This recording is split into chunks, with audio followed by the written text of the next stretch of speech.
심리적인 개입, 개인에 대한 개입에 관한 문제 꼭 나온다. 찌직한 개입을 기억하시고, 자, 중요한 게 간접적 개입. 원래 환경에 대한 개입을 한다고 했었는데, 환경에 대한 이 심리사회 모델이 이걸 짰던 거습니다. 이유가 뭐냐면 이게 이제 홀리스라고 하는 사람이 모델을 체계화 시켰거든요. 근데 중요한 게 홀리스가 체계화를 시키면서 이 직접적 개입 부분은 6개나 이렇게 그 개입 기법들을 제시를 하면서 굉장히 구조화 시켰는데, 근데 중요한 게 간접적 개입은 구조화가 없어요. 그냥 환경 체계에 대한 개입, 옹호, 그렇죠? 이 정도예요. 그러니까 무슨 욕을 먹냐면, 봐라, 네가 네 모델이 정신 역동 모델하고 무슨 차이가 있냐? 이해됩니까? 무슨 얘기인지? 정신 역동 모델하고 차이점이 없다. 왜? 정신 역동 모델도 개인에 대한 개입, 심리적 개입한다. 그런데 너는 정신 역동 모델하고의 차이점 중에서 가장 두드러진 게 간접적 개입, 환경적 개입을 한다라고 했는데, 실제로 모델 적용을 해보면 구체화된 지침에 환경적 개입 룰이 없어요. 이해되시죠? 그래서 간접적 개입이라고 하는 어떤 영역은 구분해놨지만 실제적인 실천적 개입 기법을 제시하지 않음으로써 간접적 개입을 등한시했다라고 하는 비판을 받았다. 시험에 나옵니다. 꼭 기억해 두시고요. 세 번째가 문제 해결 문제입니다. 문제 해결. 여기 헐만이라고 하는 사람 나옵니다. 헐만 아까 전에 공부했었죠, 여러분? 헐만이 뭐하는 사람입니까? 기능주의와 진단주의를 합해서 처음으로 통합 모델을 만든 사람이에요. 알고 계시죠, 여러분? 그래서 그 통합 모델을 만든 시점이 1957년입니다. 이 57년이라고 하는 애는 앞에서 배웠지만 그린우드라고 하는 사람이 처음으로 어떻게 사회복지사 니네들 전문가야라고 선포해준 애죠. 그러니까 이 50년대라고 하는 것이 사회복지의 전문직이 굉장히 승화된 시점이에요. 그 시점이 50년대가 꼭 기억하십시오, 여러분. 기억하시고, 자, 이 펄만은 인생을 정의해요. 사람이 뭐예요? 사람, 인생이 잘 보십시다. 펄만이 인생을 정의하는데, 인생은 뭐라고 하면 The life is the process of solving the problem이라고 하는 아주 유명한 말을 하죠. 뭐냐면 인생은 문제 해결 과정이다. 멋있죠? 인생은 문제 해결 과정이다. The life is the process of solving the problem. solving the problem. 그 인생 참 멋진 얘기죠. 우리는 인생을 살아가면서 끊임없이 문제에 노출돼요. 지금 이 순간도 우리 문제 안에 사는 거야. 지금 잠이 오거든요. 막 졸려 죽겠어. 이것도 문제죠. 그죠? 이해되나요? 네. 지금 7시 오늘 봐야 된다는 것도 인생의 문제입니다. 끊임없이 문제가 오는데, 자, 그 문제 유형이 있어. 어떤 유형이냐면 자기 스스로 해결할 수 있는 문제가 있는 반면에 자기 힘만 갖고서는 해결이 안 되기 때문에 누군가의 도움이 필요한 문제가 있는 거야. 이해되죠? 자, 그럼 사회복사는 뭐 하는 사람이냐면 스스로 해결할 수 있는 문제 지가 스스로 해결하는 거야. 이 헐만은 원래 진단주의자였기 때문에 클라이언트의 기능과 영향을 인정하지 않았었어요, 처음에는. 그런데 기능주의적 요소를 받아들이면서 어떻게? 클라이언트도 자기 스스로 자기 문제가 뭔 줄 알고 그 문제를 해결할 수 있는 능력이 있다는 사실을 알게 돼요. 그러면서 클라이언트 스스로 자신의 문제를 해결할 수 있다. 자, 문제가 뭐냐면 스스로 해결할 수 없는 문제가 있어. 그 문제에 대해서는 복지사가 어떻게 되는 거지? 해줘야 된다고 얘기해요. 그러니까 문제 해결 모델이라는 건 말 그대로 문제 해결해 줘야 된다는 뜻이야. 문제 해결해 줘야 된다. 누가? 사회복지사. 이해됩니까? 무슨 얘기인지? 자, 펄만은 가장 유명한 게 뭐냐면 사회복지 실천이라는 게 뭐냐? 정확히 하면 개별사회사업이 뭐냐? 개별사회사업에 대한 정의를 내렸죠? 정의. 개별사회사업이 뭐냐? 이걸 4P라 그랬어요. 4P 들어보셨죠? 4P. 4P가 뭐죠? 그렇죠. 그러니까 헐만이 생각했던 개별사회 사업이라는 건 이런 겁니다. person, problem, person, place, process. 자, 문제, 사람, 장소, 과정. 자, 헐만은 개별사회 사업을 뭐라 그랬냐면은 문제를 가지고 있는 사람이, 그렇죠? 그 문제를 해결받는 장소에서 그 문제를 해결하는 과정이다. 그게 개별 사회사회라고 적어있어요. 그게 사회예요. 다시 문제를 가지고 있는 사람, 그러니까 사회복지 실천의 대상은 오로지 뭡니까? 사람이죠. 사람, 펄슨이에요. 그런데 그 사람은 어떤 사람이 여길 찾아오느냐? 자기 스스로 해결할 수 없는 문제를 갖고 있는 클라이언트가 찾아오는 거예요. 프로블럼 펄슨. 이해되시죠? 그래서 그 사람이 그 문제를 해결하는 장소가 반드시 필요해. 되게 중요한 게 뭐가 필요하다고요? 아무 데서나 문제를 해결받을 수 없어요. 반드시 문제를 해결할 수 있는, 받을 수 있는 장소가 있는데 그 장소는 뭐냐? 사회복지사가 있는 장소예요. 자, 이게 되게 중요한 게 잘 보세요. 이 펄만의 1957년도에 이 주장이 미국에 반영이 됩니다. 반영이 되면서 사회복지사, 그러니까 클라이언트가 아무 데서나 자기 문제를 해결받을 수 없는 게 아니고 전문가인 사회복지사가 활동하는 전문적 장소에서만 그 문제를 해결할 수 있다라는 이 감각이 만들어지면서 그때부터 미국의 여러분 잘 아시는 것처럼 복지관, 그렇죠? 그러니까 로컬 커뮤니티 센터, 그렇죠? 그 다음에 뭐가 생겨요? 상담소 같은 그런 사회복지 기관들이 막 만들어져요. 펄만 주장 때문에. 이해되죠? 무슨 얘기인지? 아무 데서나 해결받는 게 아니야. 반드시 전문가인 사회복지사가 있는 해결 장소가 별도로 있다. 이게 플레이스예요. 이해되시죠? 그래서 시험에 나올 때 어떻게 되면 펄만의 주장을 통해서, 펄만의 4P 개념을 통해서 사회복지 조직 또는 사회복지기관의 위상이 높아졌다. 맞아요? 틀려요? 높아진 거예요. 그죠? 이해되시죠? 무슨 얘기인지? 자, 그리고 이건 과정이라고 봤어요. 프로세스. 여러분 하나 기억합시다. 자꾸 시험에 나오는 게 뭐냐면은 이 4P를 쓰는 경우가 한 번 더 있죠. 뭐 있죠? 사회복지 행정론에서 마케팅하죠.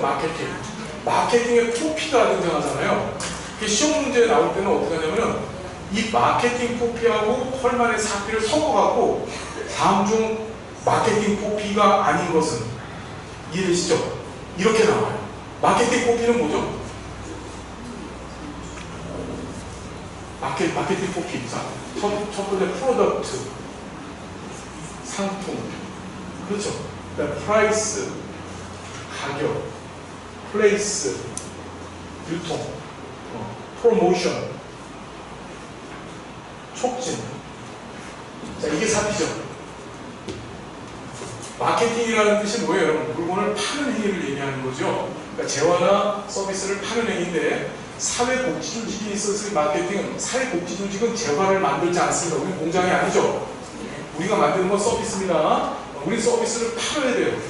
서비스를 팔아서 우리는 뭘 받죠? 우리 행정론에서 마케팅을 하는 이유가 뭐예요? 기부금품을 모집하기 위해서 마케팅하는 거예요. 이해되세요? 무슨 얘기지? 우리는 서비스를 팔고 그것에 근거해서 우리가 이런 서비스를 파니까 니네들은 우리한테 후원금을 내라는 거야. 이해돼요? 무슨 얘기지? 그래서 행정, 우리가 사회복지 조직론 또는 사회복지 행정학에서 마케팅을 했었을 때 마케팅의 근본적인 이유는 뭡니까? 기부금품을 모집하면 수단이 마케팅이에요. 이해되시죠? 그때 자, 첫 번째로 할 일이 뭐냐면 프로덕션이에요. 프로덕트. 상품. 좋은 상품의 서비스를 만들어서 팔아야지만 후원금 주겠죠. 이해되죠? 무슨 얘기인지. 두 번째 가격입니다. 적절한 가격. 우리가 경영학에서의 마케팅 프라이스 개념은 되게 복잡한데 백화점에서 팔아야 될 물건이 있고 백화점에서 비싼 가격을 붙여서 팔아야지만 팔릴 물건이 있고 저 이마트나 다이소에서 1,000원짜리 라벨을 붙여야만 팔릴 수 있는 물건이 있어요. 그래서 적정한 가격을 책정하는 것도 물건을 팔기 위한 방법이고, 세 번째가 플레이스, 유통장소, 어디서 팔아먹을 거냐. 지금 얘기하는 것처럼 백화점에서 팔 거냐, 다이소에서 팔 거냐. 사회복지 서비스 같은 경우에는 어디야? 복지관에서 팔 거냐, 아니면 노인복지센터에서 팔 거냐, 장애인센터에서 팔 거냐. 이해되시죠? 마지막 프로모션입니다. 우리 프로모션이 뭐죠? 프로모션. 그러니까 판매를 더 활성화. 원래는 계획상으로는 한 달에 10개만 파는 게 목적이었는데 이제 마지막, 그러니까 올해 연말 끝났어요. 끝나서 다 팔아버려야 돼. 그러니까 떠니로 20개, 30개씩 막 내보내죠. 이렇게 프로모션 행사를 하잖아. 자동차 회사 같은 경우에는 뭐 1년에 200만 원씩 깎아준다. 뭐 이런 식으로 프로모션을 하죠. 사회복지 조직도 프로모션을 해야 안 해요? 우리도 프로모션을 합니다. 그렇죠? 여러 가지 프로모션을 하죠. 뭐 하세요? 우리 먼저 저한테 말씀해 주셨잖아요. 네가 우리 기관에 후원금을 내면 나는 그렇죠. 사람들마다 어떻게 사람들 간의 네트워크를 연결해 주겠다. 이해되죠? 그런 것이 일종의 조건부 프로모션이에요. 아시겠죠, 여러분? 자, 마케팅 4P 기억해 두셔야 됩니다. 프로덕트, 프라이스, 플레이스, 프로모션. 됐나요? 됐어요, 여러분? 시험에 나올까요, 안 나올까요? 정말 잘 나와요. 정말 잘 나와요. 그래서 어디 보시냐면요. 269페이지 좀 보시죠.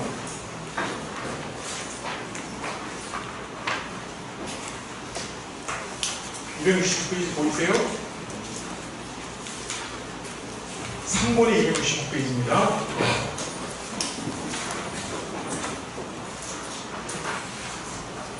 여기 마케팅 4Ps, 상품 가격, 유통, 촉진 나와 있죠.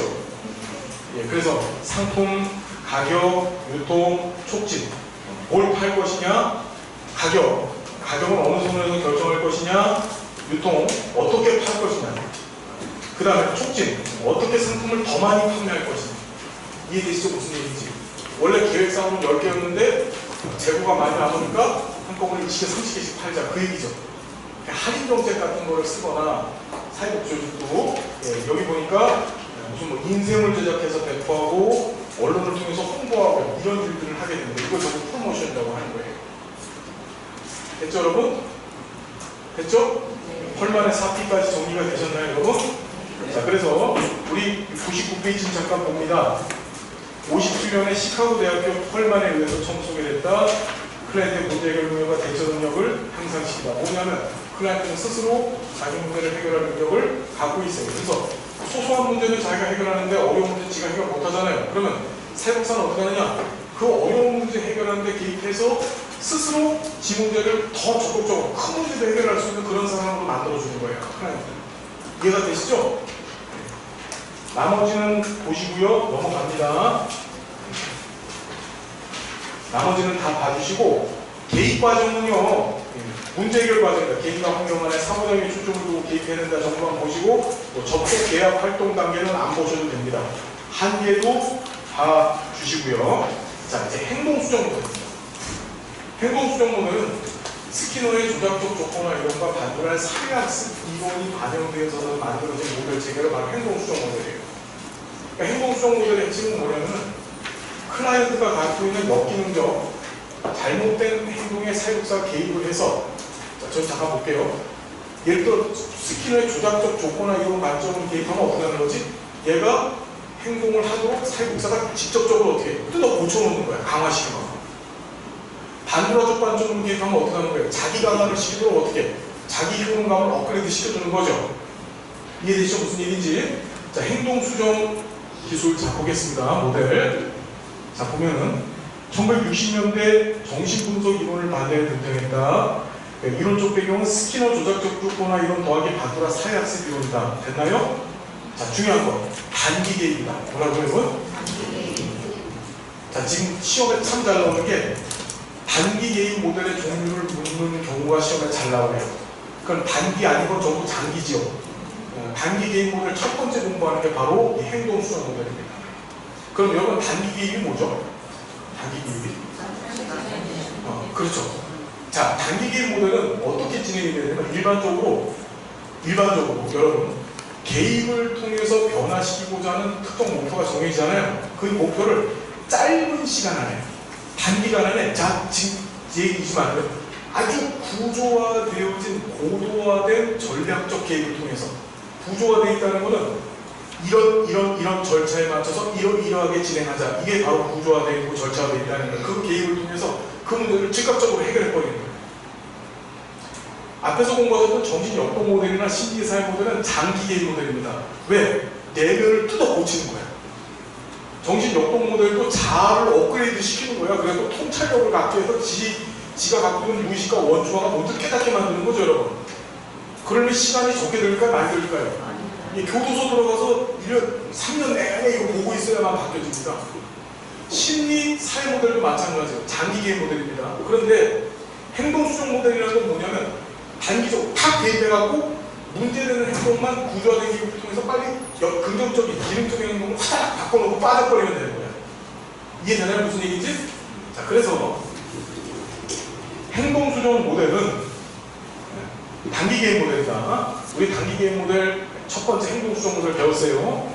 자, 초기 단계, 그 다음에 개입 단계, 그 다음에 마지막으로 종결 단계, 이렇게 세 단계로 구분이 되어지는데, 보이시죠, 여러분? 그 중에서 이 초기 단계는 별로 중요치가 않고, 핵심은 개입 단계입니다. 핵심은. 무슨 단계? 그래서 이 개입 단계의 개입의 분류, 그 다음에 선행조건의 통계에 사용되는 기술들, 자, 그 다음에 행동 영역 B에 대한 개입 등등 해갖고 나와있죠, 여러분. 이건 여러분들이 보시고요. 이거를 어떻게 할 거냐면 여러분들이 보신 다음에 그 다음에 이해가 안 되시는 부분들에 대해서만 저한테 질문하시면 되는데 왜 여러분들 보고 보시라고 얘기를 하냐면 설명을 잘 해놨어요. 아시겠죠? 예, 그냥 그렇게 넘어가겠습니다. 자, 그 다음에 인지행동 모델입니다. 얘가 각거냐. 행동수정 모델은 나오면 한 문제 나오는 건데 인지행동 모델은 나오면 한 문제가 아니라 반드시 하나 내지 두 문제가 여기서 나와요. 아시겠죠, 여러분? 자, 인지행동 모델. 인지행동 모델은 앞에서 공부하셨던 피아제 인지 발달 이론과 그 다음에 스키너의 조작적 조건화 이론, 즉 행동 모델이죠. 행동주의 모델, 심리학 모델을 서로 합한 거라고 보시면 돼요. 뭘 합했어요, 여러분? 피아제 인지 발달 이론하고 행동수정 모델, 행동주의 모델, 죄송합니다. 행동 모델. 보니까 인지론, 행동주의 이론을 섞어놨다. 인간 행동은 전생에 걸쳐서 동그라미 학습해입니다. 인간 행동은 자신이 지닌 의지에 의해서 결정되어서 문제에 대한 통제력은 누가 되겠다? 자기 자신입니다. 인간은 자신에게 주어진 사건을 이해하는 자신의 신념체계를 통해서 감정에 영향을 받는다. 개인의 특징들 보시되 얘도 단기의 모델이야. 7번에 보니까 단기의 모델 나와있죠. 이 내용들은 여러분들이 보시는데 구조화되고 방향적인 접근을 강조하더라. 자, 중요한 거 인지행동 모델의 종류가 크게 두 가지가 있는데 앨리스, 이게 뭐라고요, 여러분? 앨리스의 합리적 정서치료 모델. 앨리스.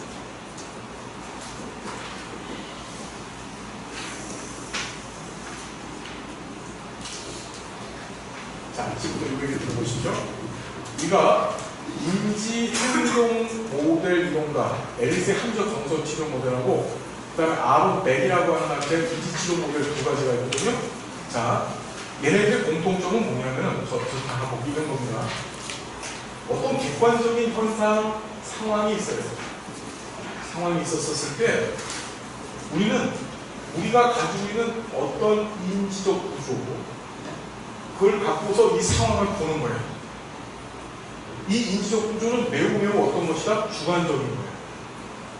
주관적인 거예요. 자, 우리는 그 인지 구조를 통해서 상황을 보고 문제는 뭐냐면은 그걸 가지고 우리들의 신념 또는 정서를 만들어요. 자, 이 신념이라고 하는 용어를 쓴 사람이 아론 백이고 정서라고 하는 용어를 쓴 사람이 지금 배우는 앨리스예요. 똑같은 말이에요, 사실. 자, 예를 들어 이런 거죠. 자꾸 이런 얘기하면 불길하지만은 사회복사 1급 시험에서 떨어졌어. 그냥 떨어진 상황이야. 떨어진 상황이 있었을 때 그 상황을 보고 어떤 사람은 아씨 떨어질 수도 있지 뭐 이렇게 하는 사람이 있고 또 역으로 어떤 사람은 떨어지고 나서 어떻게 감정 추스림을 못합니다. 그냥 분노에 차들고 내가 1년 동안 얼마나 공들였는데 이 시험에서 이렇게 됐어. 그죠? 이해가 되시죠? 무슨 얘기인지. 자, 이 두 후자를 앨리스는 뭐라고 하면 이걸 불안이라고 했어요. 불안. 자, 보세요. 인지행동 모델가들이 추구하는 것은 뭐냐면요.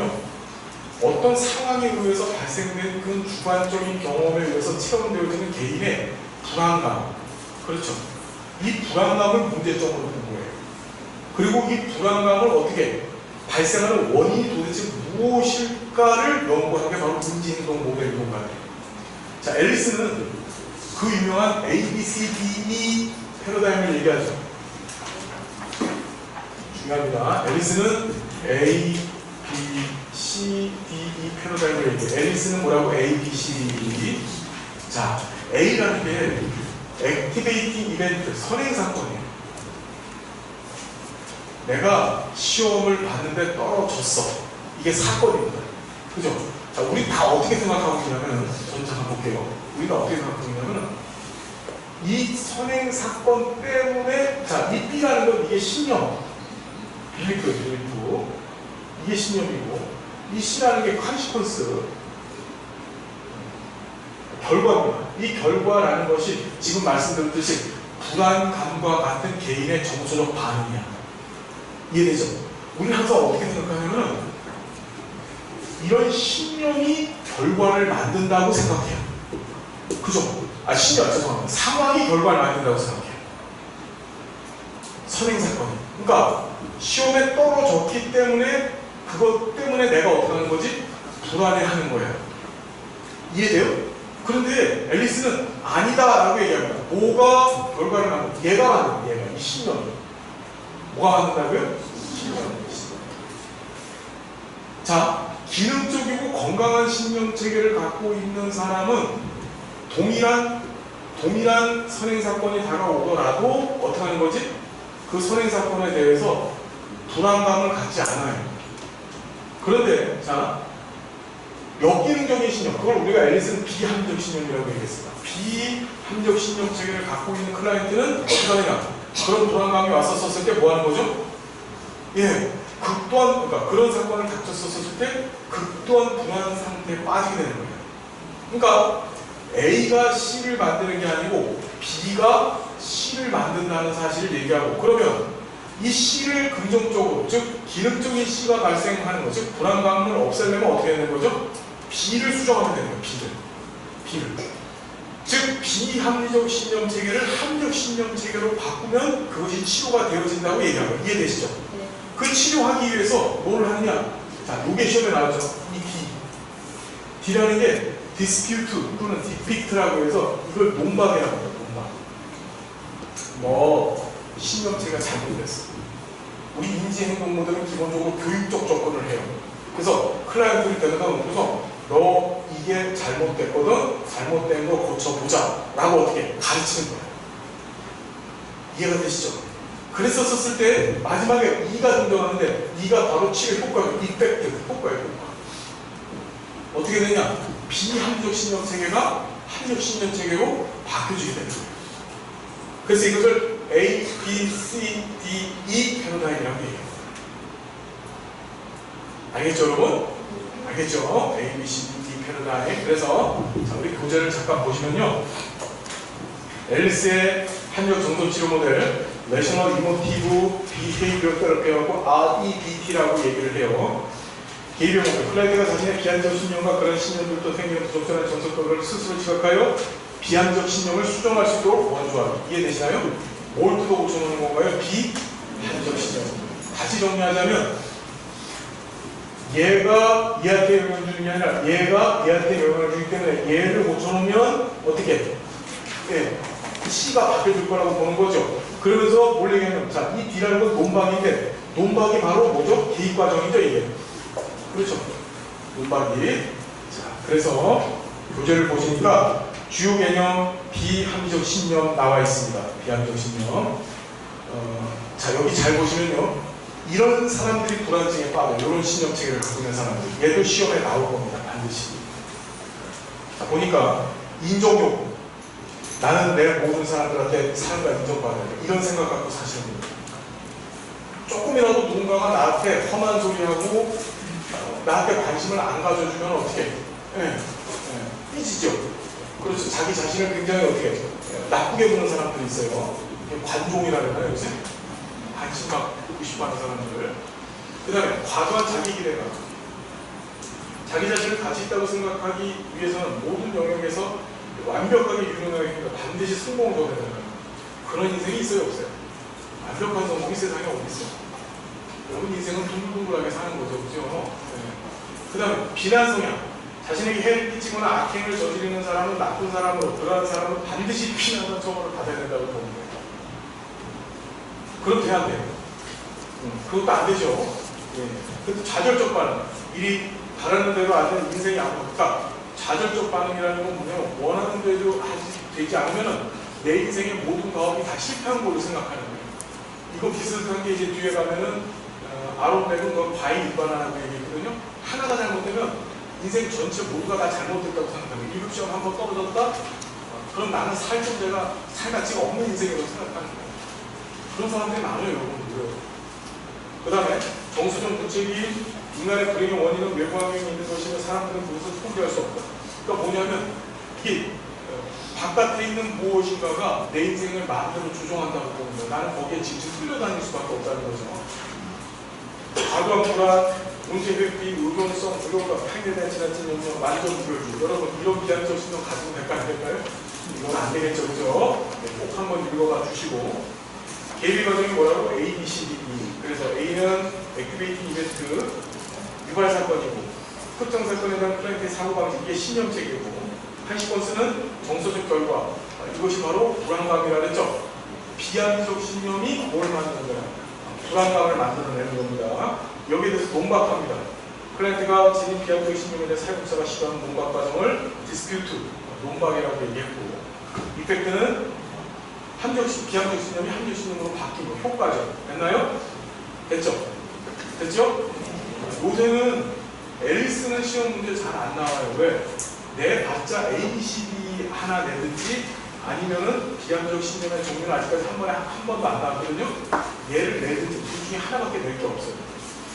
근데 문제는 아론백이 잘 나옵니다. 자, 4개의 민지 치료 모델이에요. 커그니티브 세라피 민지 치료 모델. 저는 잠깐 보겠습니다. 힘들겠지만 잠깐 봐주세요. 요거만 하고서 잠깐 쉴게요. 자, 이 100은 정신과 의사입니다. 정신과 의사. 이 100이 초점을 줬던 정신질환이 우울증이에요. 우울증. 그러니까 사람이 왜 우울증에 자꾸 걸릴까? 우울증에 걸릴까? 여기 계신 분들 혹시 우울증 있으세요? 조울증은 있는 것 같아요. 네. 좀 우울증이 2008년부터 정신질환에서 빠졌죠. 그거 정신과 질환이 아닙니다. 우울증은 다 우울증 갖고 계세요. 그걸 나쁘다고 생각하시면 안 돼요. 우울증이 있습니다. 자, 그때 베리 우울증이 도대체 왜 생길까? 그 다음에 그 우울증을 치료하는 방법은 뭘까? 연구를 하다가 등장했던 것이 바로 무엇이다? 지금 공부하는 100의 인지치료 모델이에요. 보면은 자동적 사고라는 게 등장합니다. 자동적 사고. 보면 개인이 어떤 상황에 대해서 즉각적으로 내리는 자발적인 평가나 이미지, 심사숙고하거나 합리적으로 판단한 결과가 아니라 자동적으로 튀어나오는 이런 거야. 자동적 사고는 어떤 환경적 조건이 나한테 탁 닥쳤었을 때 내가 의도적으로 생각한 것이 아니고 머릿속에 뭔가 갑자기 뿅 하고 떠올라. 그 상황이라는 것이 그러니까 본인이 생각하기에 어떤 상황인지가 중요한, 그러니까 타인이 생각하기에 어떤 상황이 중요한 게 아니라 본인이 생각하기에 어떤 상황인지가 중요한 건데 그 상황을 본인이 탁 접하자마자 나도 모르게 머릿속에 나쁜 것들만 떠오르는 거야. 그 나쁜 것들을 아론백은 인지 왜곡이라고 얘기했어. 인지 왜곡 또는 인지 오류라고 합니다. 뭐냐 하면은 그걸 먼저 봅시다. 이 한 장을 슬쩍 넘기시면은 시험 문제는 얘가 나오는 거죠. 얘는 한 번도 안 봐준 시험 문제 나왔어요. 아론백의 인지 왜곡의 종류. 자, 어떤 사람들이 우울증에 걸리나 한번 봅시다. 첫 번째가 인위적 추론이에요. 인위적 추론. 다시 뭐라고? 인위적 추론. 자, 결론을 지지하는 증거가 부족하거나 부족함에도 불구하고 부정적인 결론을 내리는 거야. 시험 문제 나왔던 얘가 내가 너무 뚱뚱해서 사람들이 나만 쳐다보는 것 같아. 본인만 스스로 자기를 뚱뚱하다고 생각하지 어떤 누구도 본인한테 뚱뚱하다라고 얘기하는 증거가 없거든요. 없음에도 불구하고 이미 부정적인 결론, 나만 바라보는 것 같아 라고 하는 결론에 가 있어요. 자기 멋대로 어떻게 자기 상황을 부정적으로 추론해내죠. 이런 사람들이 우울증에 걸립니다. 그러니까 나도 모르게 그런 상황이 자동적 사고로 뿅 하고 떠오르는 거예요. 이해가 되시죠? 자, 두 번째가 뭐냐면은 과잉 또는 과도한 일반화. 단일 사건에 극단적인 신념을 적용해서 유사하지 않은 사건이나 장면에 부적절하게 적용하는 과정. 한 번의 부정적 사건을 마치 끝없이 반복되는 실패의 본보기로 내가 너무 못생겨서 남자친구가 떠났으니 결혼도 하기 어렵겠지. 자, 내가 너무 못생겨갖고 남자친구가 떠났어. 자, 이게 뭐냐면은 인위적 추론하고의 가장 큰 차이점은 뭐냐면 과잉일반하고 인위적 추론을 구분해야 되는데 인위적 추론 같은 경우에는 어떤 사실적인 결과가 없어요. 그냥 자기 스스로 추론만 하는 거예요. 근데 과잉일반화라는 것은 어떤 사실, 결과물이 있어요. 상황이 발생을 하는 거예요. 그걸 놓고 앞으로 벌어질 일도 그 부정적인 결과하고 계속 엮어줘서 이어질 것이라고 생각하는 거예요. 예를 들어 이런 거지. 나는 요번에 사회복사 7시험에 떨어졌으니까 앞으로도 내 인생은 계속 떨어지기만 하겠지. 7시험에 떨어졌다는 것이 뭐죠? 이미 발생되어진 사건이죠. 실제적인 사건이야. 그걸 근거로 해서 미래도 어떻게 하는 거야? 미래도 적용을 하고 미래도 부정적으로 덮어버리는 거죠. 그걸 뭐라고 하냐면 과잉일반화. 자, 세 번째가 선택적 요약입니다. 이걸 다른 말로 전체적 여과라고도 하는데 전체적인 사건 가운데서 긍정적인 부분은 여과시켜 무시하고 긍정적인 건 없애. 꼭 부정적인 것만 보는 거예요. 전체 사건 가운데서. 그래서 개인은 여타의 가용자를 모두 무시한 채 자신의 우울한 사고만을 정당화시키는 단일의 부분적인 사건만을 선택으로 채택합니다. 자, 기말고사 시험에서 사회부터 실천론 과목의 점수는 A를 받았지만 실천기술론 과목의 점수에서는 B를 맞은 학생이 나는 정말 이번 시험을 망쳤어. 이해돼요? 좋은 부분도 분명히 있잖아요. 근데 꼭 나쁜 부분만 가지고서 그 좋은 부분도 부정적으로 덮어버리는 거예요. 그걸 뭐라고 한다고요? 선택적 요약 또는 추약. 자, 극대화 극소화. 자, 보시면 부정적인 부분은 극대화시키고 반면에 긍정적인 부분은 극소화시키는 것. 이 선택적 요약하고 이 극대화 극소화도 잘 구분을 하셔야 되는데 선택적 요약 같은 경우에는 이미 벌어진 사건이야. 얘도. 그걸 놓고서 어떻게 해? 좋은 거는 보고 좋은 거는 버리고 나쁜 거만 받아들이는 거죠. 그런데 이 극대화 극소화는 본인의 불안전을 최대화하거나 좋은 점을 최소화할 때 쓰는 것. 보세요. 사회복사 1급 국가고시에 120점을 합격한 수험생이 합격을 대수롭지 않게 이야기하면 오히려 나는 120점밖에 얻지 못한 열등한 사람이야 라고 얘기하는 거예요. 합격했잖아요. 그죠? 예, 그럼 그걸로 좋아해야 되는데 그게 아니고 난 120점밖에 받지 못했어. 자, 합격이라고 하는 사건과 120점이라고 하는 사건, 120점을 맞았다라고 하는 사건이 있었을 때 합격이라고 하는 사건은 극소화시켜버리고 120점을 맞았다라고 하는 사건은 극대화시켜버리는 거죠. 이해되시죠? 예. 자, 개인화. 정말 여러분들한테 미안합니다. 다들 죄 짓는 것 같아요. 개인화라는 건 전부 내 탓이야. 좋은 게 아닙니다. 자신과 별로 연관이 없는 사건임에도 불구하고 다 나 때문에 이렇게 됐어. 우리 저 천주교 교회 다니시는 분, 카톨릭 교회 다니시는 분들이 차 뒤에다가 다 내 탓입니다 이렇게 써갖고 다니시잖아요. 우울증 걸려요, 이거 다. 진짜로. 그래서 개인화. 자신과 관련된 근거가 없는 부정적인 외부 사건을 자신과 연관시켜 자신이 원인이라고 생각한다. 이게 시험 문제 나왔죠? 내가 신고만 빨리 했어도 지하철 화재로 사람이 죽지 않았을 텐데. 이해되나요? 그 다음에 이분법적 사고. 이거 흑백 논리인데 모든 사건들은 개인에게 있어서 좋은 것이 되든 아니면 나쁜 것이 되는 거예요. 네, 그래서 최고가 아니면 실패자예요. 1등 못하면 자살을 해야 되는 거예요. 자, 여러분 이지적 외국어 반드시 시험 문제 나옵니다. 반드시. 꼭 이것이 자동적 사고로 뿅 하고 떠오르는 거죠. 하나만 더 잠깐 보시면 스키마라고 하는 용어를 썼죠. 107페이지 보시니까 스키마라고 하는 용어를 쓴 사람은 딱 두 사람이다. 피아제하고 이백. 그렇죠. 아로백 두 사람밖에 없다. 정리해 주시고. 자, 개입기술 나와 있습니다. 이건 여러분들이 다 보시면 돼요. 이건 전부 다. 보시고. 자, 과제 중심 모델서부터 잠깐 쉬었다가 계속 진행하겠습니다. 조금만 더 하면 돼요. 이거 이제 개인 모델 끝나면 가족은 되게 재밌어요. 가족 지도는. 알았죠? 조금만 힘내세요. 한숨 주무세요. 쉬세요. 네.